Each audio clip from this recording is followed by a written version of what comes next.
There's mixed feelings across the board. There's people who love them, love 12-step programs. There's people who hate them, and everywhere in between. People who are afraid of them, etc.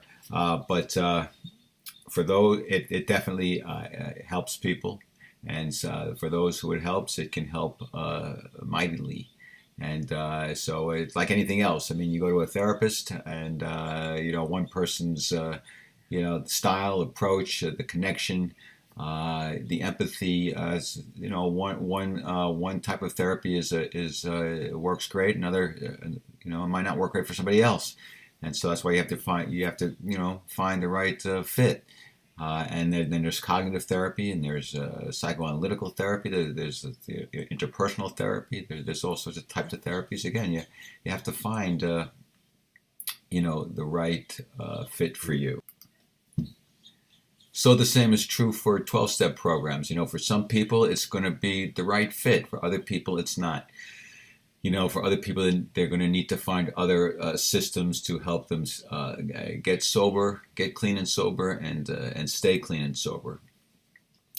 What I find very empowering about this 12-step program is the 12 steps. And I want to also make a distinction. And a lot of people think that the meetings are what 12-step programs are all about. The AA meetings, the NA meetings, the Emotions Anonymous meetings, the codependency meetings, whatever type of 12-step meeting there is. Meetings are important. Meetings are very helpful. Meetings, they're not the backbone of the 12-step program. They're very helpful. They're reinforcing. They give people an opportunity to identify, and relate and get support and help when they need it.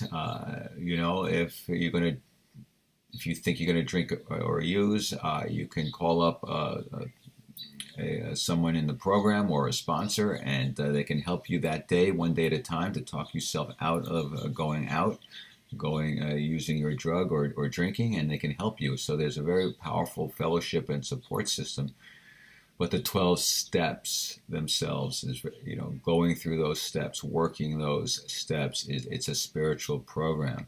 This is where you're going to see real recovery, real healing. The 12-step program is based upon the Sermon on the Mount. It really is based upon being of service to others, getting out of yourself, and helping others, and being compassionate and loving and accepting and forgiving, and forgiving yourself is a critical part of the puzzle. So in the 12 steps, first I'm not going to go through all the steps, but first you acknowledge you got a problem, and then you do an inventory of your life, all the things that you've done to other people that have been attacks or hurtful or unloving, and then you need to address that and take responsibility for that and make amends when possible, to try to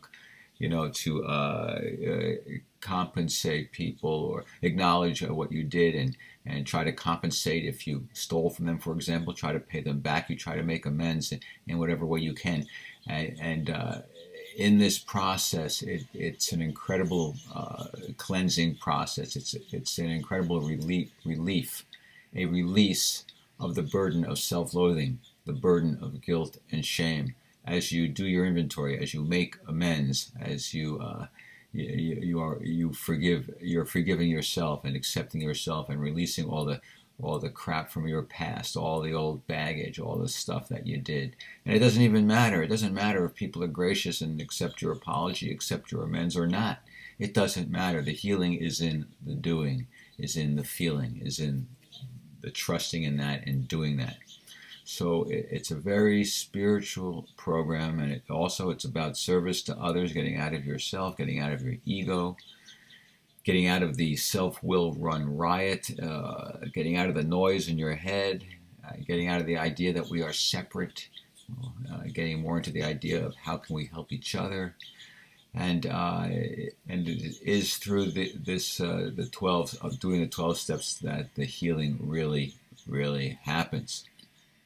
There's an expression in 12-step programs about people who are what they call dry drunks, and that is people who are sober, they're not drinking, and that's certainly good, but they call them dry drunks because they they don't have a spiritual program. They haven't engaged in the 12-step program or some other program to heal their defects, their behaviors, the roots of their addiction or alcoholisms. They're still to a large degree in denial. So they figured out that yeah, it's best they not drink, but they're still kind of stuck in all the self definitions that they have, and so to a large degree they don't heal. There's still a lot of rage within them. There's still a lot of blaming of other people for what's happened to them. Rather than taking responsibility, they see themselves as victims. So there's a lot of damage that is continued with the absence of a spiritual program in the process of seeking sobriety.